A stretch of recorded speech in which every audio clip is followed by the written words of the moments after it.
Hi everybody, and welcome to Mindset Learn Extra Exam Revision, the place where you can get all the tips and tricks you need to succeed in your exams.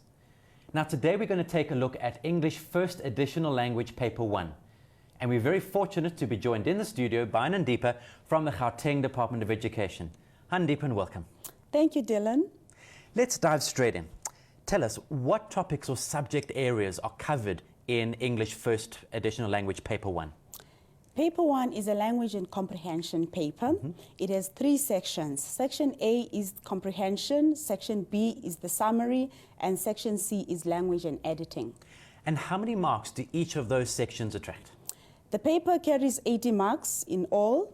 It comprises 30 marks for comprehension, 10 marks for the summary, and another 40 marks for language and editing. So does that mean that learners should aim to spend about a minute and a half on each mark?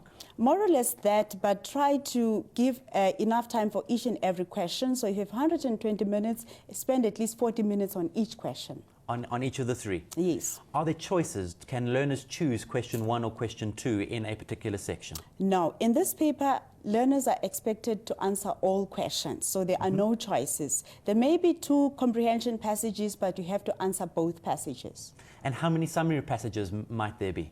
There's definitely 1 summary passage, and that is normally your point form summary, which means you have to read the instructions carefully for you to understand exactly what is required in that question. So tell us a little bit more about what learners can expect from the summarizing part of the paper.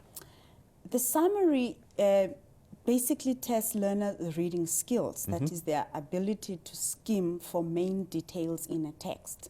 Now, what is important is that you should be able to tell the difference between what is a main idea and examples or supporting details, that is explanations. Okay. So what is expected here, normally you'd be asked to write 7 points, and you are expected to use your own words as much as possible. And be careful that once you have written your first draft, because normally learners would like to draft first so that they can see how the summary will look and whether they will have the required number of questions. So just remember to draw a line across that first draft, or to indicate that it is a first draft, so that the marker can see that this is actually your first draft and that you were supposed to write a second draft in addition to that. Do not forget to count the number of words. You'll be expected to write between 60 and 70 words, but you can write less than that.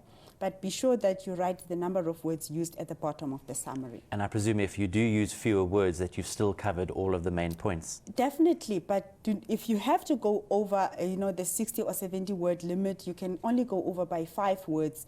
But more than that, the rest of the summary will not be marked. So try to stick to the limit. And tell us a little bit more about the content of that question 3, that language question. The language and editing section comprises advertisement, a cartoon, and some language and editing. So you might get questions on an advert where you will be expected to answer questions, say, based on the target audience of the advert, the message of the advert, the product that's being sold, but most importantly, emotive and manipulative language. And then the cartoon, you have to know the characters that are in the cartoon. They might be identified for you so that you know exactly which character is which, but you also have to understand the facial expressions and be able to interpret those and the emotions expressed in those facial expressions. Okay, so a lot of this though is about learners expressing their opinions about what it is that they're reading and seeing? Not exactly, but you are expected to interpret the messages, the underlying meaning of words used. Say if there's humor, if there's irony, you have to be able to interpret those in the context of the text that has been given to you. I say, so context is quite important. Exactly. Okay, and so can then learners use the marks allocated to each particular part of the question as a guideline for how much the examiner is looking for? It's important that you do not get carried away. Just because you know the answer doesn't mean that you can go on and not take into account the mark allocation. So for example, if a question is 1 mark, so it might require just a 1-word answer or 1 sentence. And if it carries 3 marks, it means that you might have to explain a little bit in detail so that you can actually balance your answer with the mark allocation given for that particular question. Okay, and tell me, can learners start with any of those 3 sections, or must they start with section 1? Well, it's important that you number your questions correctly so that if you decide to start, say, with section B, the summary, it's clear that that is actually question 2 and it's section B. But it is advisable to follow the order of the questions so that you do not confuse the marker. Okay. And then tell us a little bit about how you would advise learners go about revising or studying for this exam paper. Well, it's not really possible to study for a language and comprehension paper. But what you need is to practice. Right. You need to go over your past question paper so that you are familiar with the format and structure of the paper and the types of questions that are asked. For example, you need to be able to know how to answer a true or false question, a multiple choice question, and a question that we call an open-ended question where you have to, say, give a personal response. So it's important to also go over the exercises you've been doing in class and to use a very good textbook as a reference in preparation for the exam. Okay, so past exam papers, though, are crucial. Where would you advise learners go and get hold of these past exam papers? Well, ask your teacher to give you past exam question papers. The teacher might have given you those papers in the course of the year. But if not, you can go to the departmental website and you can download those question papers if you don't have access to them. Okay.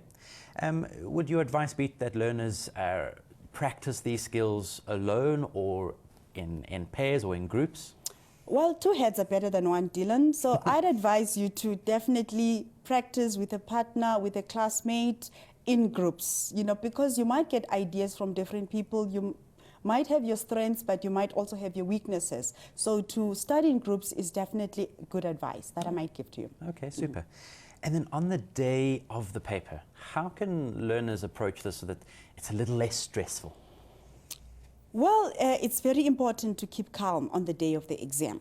First of all, you should have had a study timetable so that you are well prepared for the paper. But on the day of the exam, make sure that you have enough stationery. For example, you need 2 pens in case one runs out. You also need to read instructions very carefully so that you understand what is expected of you. But basically, make sure that you've had a good breakfast and that you are ready for the paper and that you take your time. And after you finish writing the paper, check the answers. Check if you've answered all the questions that you're expected to answer and tick those on the cover of your answer script. So your advice would be that learners don't leave the exam room early, they rather use any time they have to recheck their work. That is true, Dylan, because this is a language and comprehension paper, you find that candidates finish writing early because maybe they found the paper easy or they think it is easy. Right. But please take your time, go over the questions once again, and remember to cancel out your draft, say for the summary if you wrote a first draft, and just make sure that everything is clear and that your paper is laid out neatly. Because that will help you when the examiners come to mark your work. That is true, because like I say, when learners rush and they find that they've forgotten a certain question, they didn't interpret certain instructions correctly. So if you take your time, but also being mindful of the time available for you, just to make sure that you've covered everything. Okay, and just remind us, how long do learners have to write this paper? The paper will take 2 hours. So that is more than enough time for you to write the paper and answer, as well as possible. And is there time given in the exam period for learners to read through the paper first? Yes, you'll be given about 15 minutes to read the instructions so that you familiarize yourself with the paper. Make use of that time before you start writing. Okay. Any further tips or advice that you want to give to the learners out there as they prepare to write English Paper 1? Read. Language is all about reading. Learn to appreciate the language and just make sure that you know how to read, say, fairly quickly, but as well as paying attention to detail, what we call skimming and scanning. That will help you so that you don't waste time, but at the same time you pay attention to detail. Well, thank you very much. I hope you found that useful. Thanks very much for joining us, and we'll see you again soon. Bye-bye.